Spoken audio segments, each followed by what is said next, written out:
Good morning, students. In last class, we discussed about triangle, and now we discuss about quadrilateral. अभी तक हम polygon पढ़ रहे हैं, पॉलीगन के टाइप्स पढ़ रहे हैं, जिनमें पहला टाइप्स हमने पढ़ा था ट्राइंगल। ट्राइंगल के अंदर उसकी डेफिनेशन, उसके टाइप्स, उसके बारे में हमने लास्ट वीडियो में पढ़ लिया था, लास्ट क्लास में पढ़ लिया था। आज हम बात करने वाले हैं क्वाड्रिलेटर की। क्वाड्रिलेटर को हिंदी में क्या बोलते हैं हम? चतुर्भुज। ये भी एक पॉलीगन का टाइप है। This is a type of polygon, this is a kinds of polygon. तो सबसे पहले इसकी डेफिनेशन की बात करते हैं, ठीक है। A polygon which have four sides या फिर 4 line segments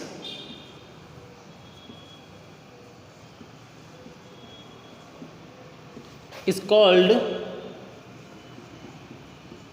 quadrilateral. Is called quadrilateral. एक ऐसा पॉलीगन जिसमें 4 साइड्स हो, 4 भुजाएं हो, क्या होगा? चतुर्भुज कहलाएगा। 4 भुजाओं से घिरी हुई बंद आकृति को चतुर्भुज कहते हैं। ये इसकी हिंदी की डेफिनेशन है। और अगर इसको दूसरे तरीके से अगर लिखना चाहे हम क्या लिखेंगे? A simple closed curve, a simple closed curve which made up of 4 line segment, made up of 4 line segments is called quadrilateral. Is called quadrilateral. दोनों डेफिनेशन में कोई डिफरेंस नहीं है, कोई डिफरेंस नहीं है, दोनों एक ही बात कहती है।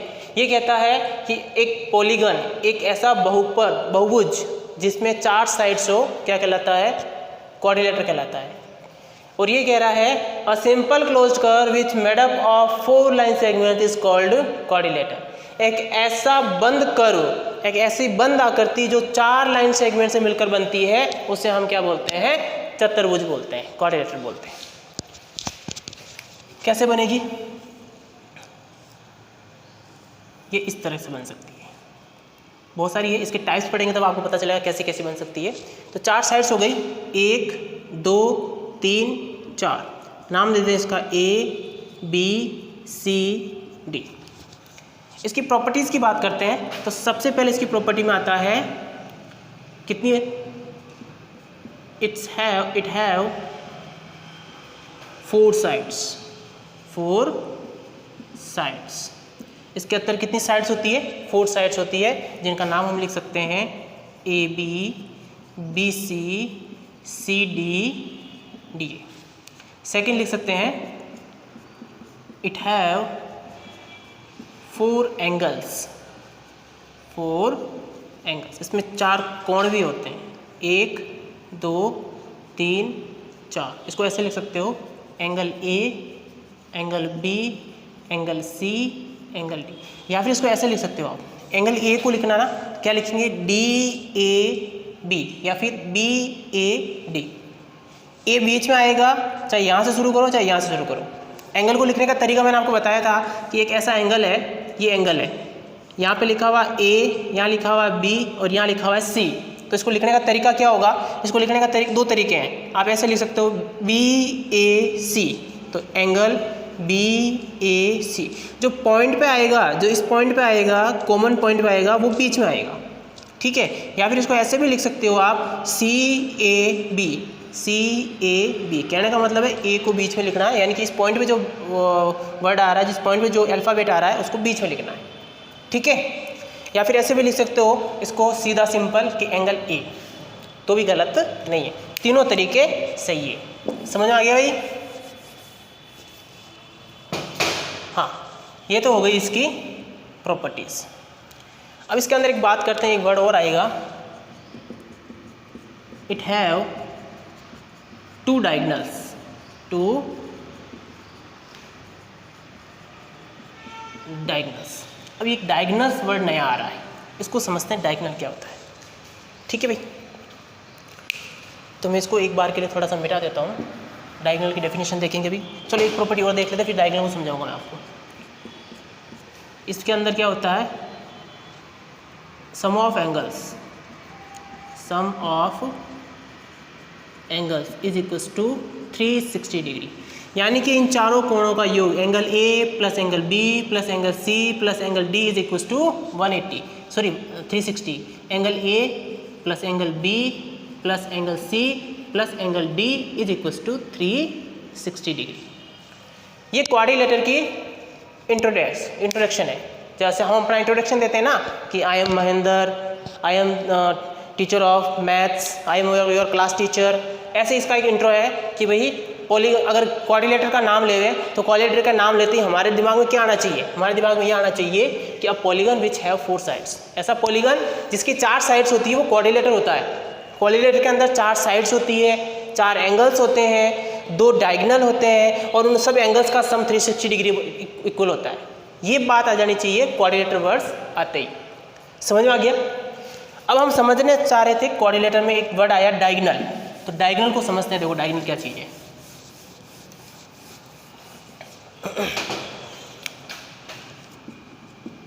इसको पूरा ही मिटा देता हूँ मैं, क्योंकि ये तो आपने लिख लिया होगा। ठीक है, हम समझ रहे हैं diagonals.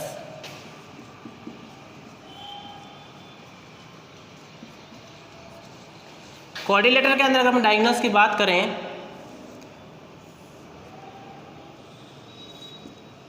B C D, a line segment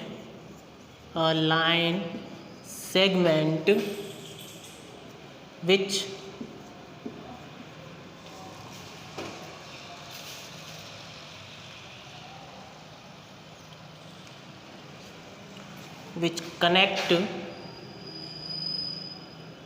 is connecting to non-consecutive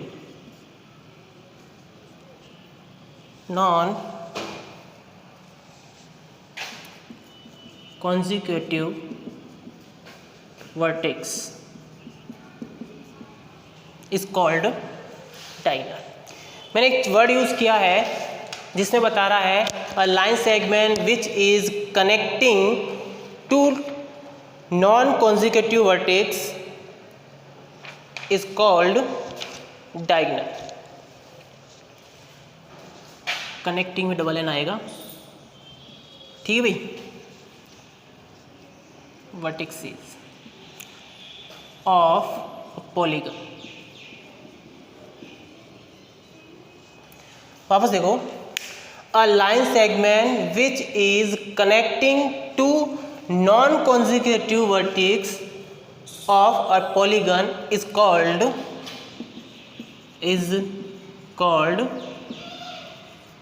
diagonal. Hindi में बात करते हैं।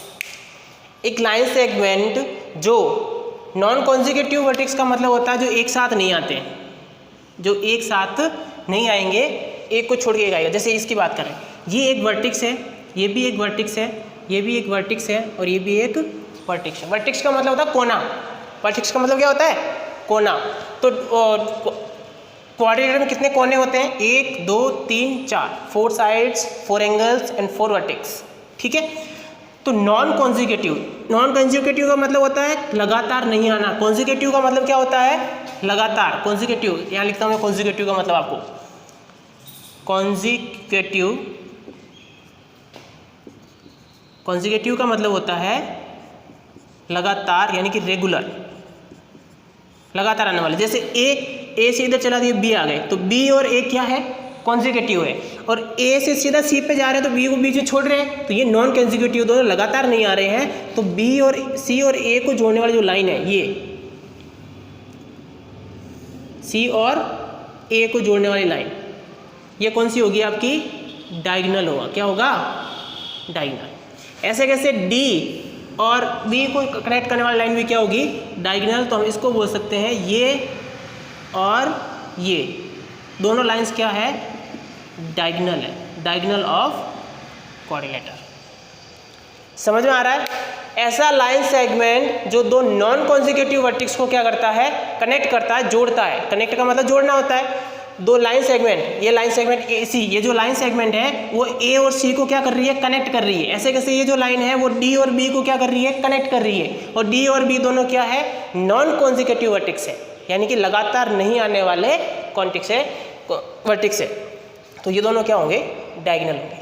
कोनों को, या सीधा सीधा बात करें तो ऑपोजिट वर्टेक्स को ज्वाइन करने वाली जो लाइन होती है उसको हम क्या बोलते हैं, डायगोनल बोलते हैं। सीधी बात करें ना हम, तो इतना फालतू में क्यों जाएं। ऐसे लिखें, अ line segment which is connecting the opposite vertex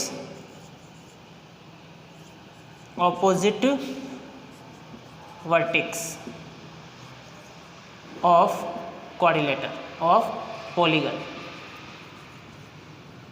यहाँ पॉलीगन नहीं आएगा, यहाँ क्वाड्रिलेटर आएगा, क्वाड्रिलेटरल।